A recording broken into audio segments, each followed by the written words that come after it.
Ladies and gentlemen, welcome to PRC Foundation. তো guys আজকের lecture শুরু করার পূর্বে তোমাদেরকে দুইটা ইনফরমেশন দিতে চাই।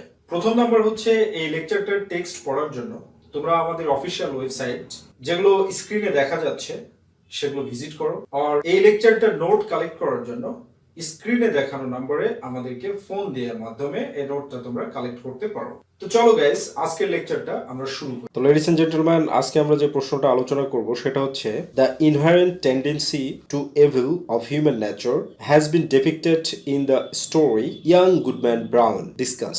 এই রিমার্কটাকে আমরা আজকে আলোচনা করব। তো গাইস এই রিমার্কটাকে আলোচনা করার জন্য বেসমেন্ট ভিত্তিক কিছু আলোচনা করা দরকার। কিভাবে দেখো, একজন এলিজাবেথিয়ান ড্রামাটিস্ট এবং ইউনিভার্সিটি উইট যার নাম হচ্ছে ক্রিস্টোফার মার্লো। ক্রিস্টোফার মার্লো তার বিখ্যাত ট্র্যাজেডি ডক্টর ফস্টাসে দেখিয়েছে যে শয়তানের আসলে বিনোদন দেওয়ার হাতিয়ার কি। কারণ শয়তান ডক্টর ফস্টাসের ব্যথিত হৃদয়কে প্রশান্তিময় করতে, শান্তিময় করতে কি করেছিল, 7 ডেডলি সিনস, এই 7 ডেডলি সিনসকে পার্সনিফাই করে দেখিয়েছিল। তো 7 ডেডলি সিনস বলতে যেগুলোকে বোঝানো হয়, আমি একটা সেন্টেন্স বলছি তোমাদের, সেই সেন্টেন্সটা তোমরা মনে রেখো, তাহলে তোমরা 7 ডেডলি সিনস মনে রাখতে পারবে। সেন্টেন্সটা হচ্ছে LGSPC we have. L stand for lechery. Lechery বলতে এখানে যে ভণ্ডামি, চারিত্রিক দুষ্টামি, লুচ্চামি খাঁটি বাংলা ভাষায়। G স্ট্যান্ড ফর গ্লুটনি মানে পেটুকতা। S স্ট্যান্ড ফর স্লোথ অলস্যতা। P স্ট্যান্ড ফর প্রাইড মানে অহংকার। C স্ট্যান্ড ফর কভিটাসনেস মানে হচ্ছে প্রলোভন। W স্ট্যান্ড ফর wrath মানে রাগ। E স্ট্যান্ড ফর এনভি মানে হচ্ছে ঈর্ষা। এই 7টা হচ্ছে 7 ডেডলি সিনস। তো প্রত্যেকটা মানুষের মধ্যে এই 7টা বৈশিষ্ট্য রয়েছে। এই 7টা বৈশিষ্ট্যকে যারা কন্ট্রোল করতে পারে তারা হচ্ছে শয়তানকে পরাজিত করতে পারে, আর এই 7টা বৈশিষ্ট্য যারা কন্ট্রোল করতে পারে না তারা শয়তানকে কিন্তু পরাজিত করতে পারে না। তো ইয়াং গুডম্যান ব্রাউন এই শর্ট স্টোরিটাতে ন্যাথনিয়েল হথর্ন ঠিক একইভাবে দেখিয়েছে যে মানুষের টেন্ডেন্সির মধ্যে অর্থাৎ প্রবণতার মধ্যেই শয়তানের প্রতি আনুগত্য করার যে একটা প্রবণতা সেটা লুকায়িত আছে, কারণ মানুষ খারাপ কাজগুলো করেই বেশি স্যাটিসফাইড হয়। তো এর জন্য দেখো আমরা কিভাবে বিষয়টাকে দেখাতে পারি। যেমন প্রথম নম্বর বিষয় যেটা দেখাতে পারি সেটা হচ্ছে কনফ্লিক্ট অফ হিউম্যান হার্ট। যে কনফ্লিক্ট অফ হিউম্যান হার্টটা কিন্তু একটা শয়তানেরই দাসত্ব করা। তো ইয়াং গুডম্যান ব্রাউন পুরো গল্পটা জুড়ে কিন্তু কনফ্লিক্টেড হিউম্যান হার্ট তার মধ্যে কিন্তু প্রতিষ্ঠিত হয়। এই অ্যালিগোরিক্যাল ক্যারেক্টারের মাধ্যমে তিনি ফুটিয়ে তুলেছেন। তো এর পিছনে কারণটা কি? ভালো কাজ যদি তুমি করতে যাও তাহলে কি তোমাকে কখনো কোনো অবস্থাতে দ্বিধাদ্বন্দ্বের মধ্যে ভুগতে হবে?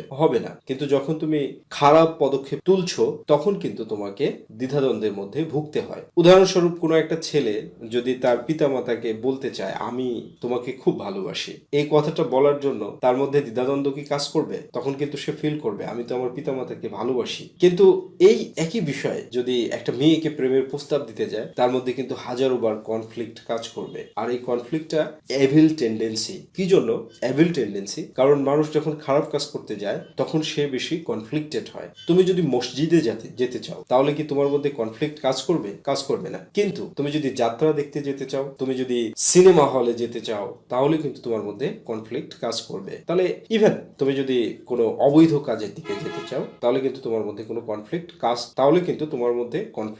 কাজ করবে। তো এইভাবে কনফ্লিক্ট হচ্ছে হিউম্যান টেন্ডেন্সিতে যেটা রয়েছে সেটা হলো যে একটা এভিল নেচার। কারণ কনফ্লিক্ট ক্রিয়েট হয় খারাপ কাজের জন্য, ভালো কাজের জন্য কখনো নয়, যেটা ইয়াং গুডম্যান ব্রাউন এই চরিত্রটার মাধ্যমে ন্যাথনিয়েল হথর্ন চমৎকার ভাবে বিষয়টাকে ফুটিয়ে তুলেছেন। আশা করছি এই পয়েন্টটা তোমরা বুঝতে পেরেছো। তো নোটটাকে কালেক্ট করে পড়লে কোটেশন সহ তোমরা খুব চমৎকার ভাবে এর ব্যাখ্যা পাবে ইনশাআল্লাহ। তো এর পরবর্তী বিষয় কি?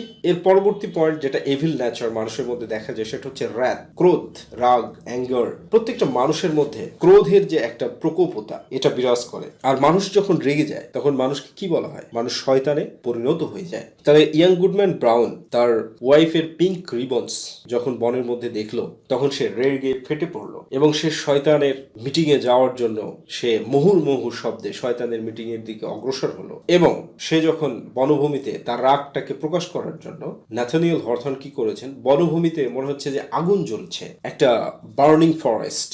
এই বার্নিং ফরেস্টের যে সিম্বলিক সিগনিফিকেন্স এখানে সেটা সেটা হলো বেসিক্যালি ইয়াং গুডম্যান ব্রাউনের ভিতরে যে আগুন জ্বলছে সেই আগুনটাকে ফুটিয়ে তোলে। তাহলে এখান থেকে আমরা বুঝতে পারছি যে যেহেতু ক্রোধ এটা হচ্ছে হিউম্যান নেচারে অতপ্রতভাবে সম্পৃক্ত, তাই মানুষ শয়তানের দাসত্ব করতেই বেশি ভালোবাসে। এর পরবর্তী যে বিষয়টা আসে সেটা হচ্ছে প্রাইড, অহংকার। অহংকার করা মানেই শয়তানের মানে টেন্ডেন্সিতে শয়তানি নিয়ে চলে আসে। তো ইয়াং গুডম্যান ব্রাউন তার ওয়াইফের কাছ থেকে যখন সে বিদায় নিচ্ছে তখন কি বলছে যে faith just for one night I'll be back for ever to you, সারা জীবনের জন্য আমি তোমার কাছে ফিরে আসবো, এক রাত মাত্র তুমি অপেক্ষা করো আমার জন্য। তো এইভাবে কি ওভার কনফিডেন্ট অহংকারের সাথে সে কথা বলছে, এবং সে যখন শয়তানের সাথে আলাপ করছে তখনও বলছে যে আমার পূর্বপুরুষরা খুবই ভালো ছিল, তারা ধার্মিক ছিল এবং আমিও ধার্মিক থাকতে চাই। তো এই যে এইভাবে অহংকার করা, ক্রোধ দেখানো, এই যে অহংকারের যে বিষয়টা, এটা কিন্তু evil tendency in human nature. এর পরবর্তীতে যে দিকটা আমরা দেখাতে পারি গাইস, সেটা হচ্ছে হিপোক্রেসি,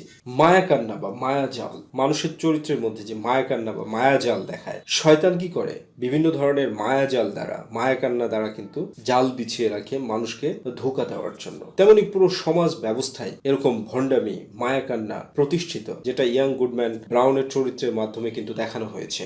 ইয়াং গুডম্যান ব্রাউন যখন তার বেসিক্যালি বনের মধ্যে শয়তানের মিটিং এ যাওয়ার যখন গেল, তখন মিটিং এ গিয়ে সে দেখতে পাচ্ছে যে স্যালেম ভিলেজের প্রত্যেকটা মানুষই যারা রিলিজিয়াস তারাও সেখানে আছে, এবং যারা হচ্ছে ইম্পায়াস, যারা রিলিজিয়াস না তারাও সেখানে আছে। তার মানে এখান থেকে ইয়াং গুডম্যান ব্রাউনের মধ্যে এই জিনিসটা কাজ করছে যে পৃথিবীতে এত হিপোক্রেসি, যাদেরকে আমি আইডল মানি, যেমন গডি ক্লয়েস, তারপর ডিকন গুকিন, তারপর মিনিস্টার, ইভেন আমার ওয়াইফ ফেথ, যে হচ্ছে আমার কাছে সিম্বল অফ ইনোসেন্স, এরা সবাই এখানে শয়তানের আমন্ত্রিত অতিথি। তাহলে এই পৃথিবীটা হচ্ছে হিপোক্রেসিতে ভরা।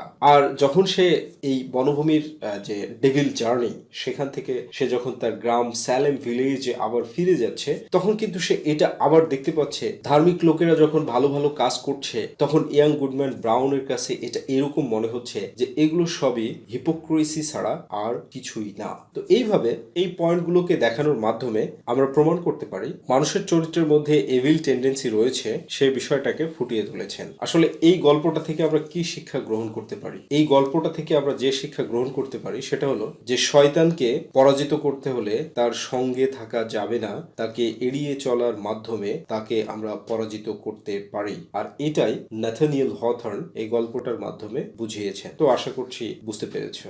লেকচারের শেষে তোমাদেরকে একটা প্রশ্ন করতে চাই। প্রশ্নটা হলো, এই লেকচারটা পুরোপুরি দেখার পরে তোমার কেমন অনুভব হচ্ছে? আমি এটা বিশ্বাস করি এই লেকচারটা খুবই ইনফরমেটিভ একটা লেকচার, আর তোমার কনসেপশন ক্লিয়ার করার জন্য এই লেকচারটা একটা শক্তিশালী হাতিয়ার। তো গাইস, আজকের লেকচার এই পর্যন্তই। আবার দেখা হবে আগামী লেকচারে। সবাই ভালো থাকো, সুখে থাকো এবং সফল হও। আল্লাহ হাফেজ।